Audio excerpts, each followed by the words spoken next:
We've got our tube right here. It's a steel tube. What we're gonna do is we're gonna do a little spot where we do some DA sanding on it, and then we're gonna do a spot where we grind on it, so that way you can see the difference of what the surfaces look like.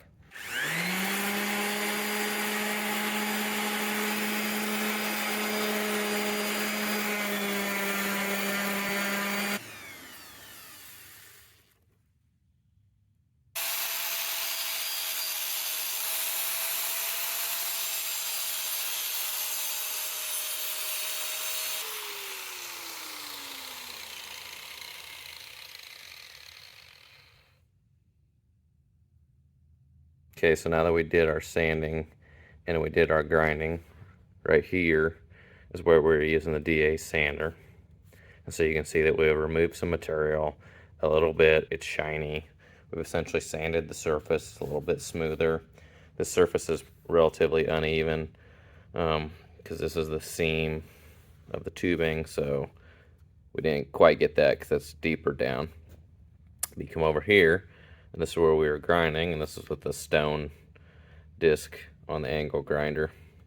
And you can see that definitely removed material. You can kind of see that there's a lot of edges there, so it kind of almost gouged it a little bit. Now when you're grinding, especially if you've done a lot of grinding, you can get it to come out a little bit smoother than this. You could change to a different type of disc and get it a little smoother, but it's still so much more aggressive and spinning so much faster. At least a typical angle grinder is spinning so much faster that you just can't help but remove a lot more material. You can see that you can't even see this weld seam anymore. So over here, we didn't remove enough material to get down to that seam that's a little bit lower. That's a divot all the way across here. But over here, we did get enough. And when you saw with the grinder, I didn't do it very long. I wasn't pushing very hard. I was just kind of holding the grinder on the surface. So it was just essentially the weight of the grinder itself was just kind of laying on here.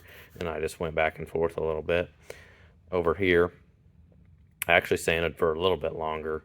That was a 220 grit sandpaper on that DA sander. So again, it's just a random orbital palm sander. And so it was spinning. I was putting a little pressure on it. But again, you know, it smoothed the surface out, you can see. If we would have went longer, it would have got even smoother. But over here, you can see the light when it shines. You can tell that there's a lot of edges there. And it's just not quite as smooth.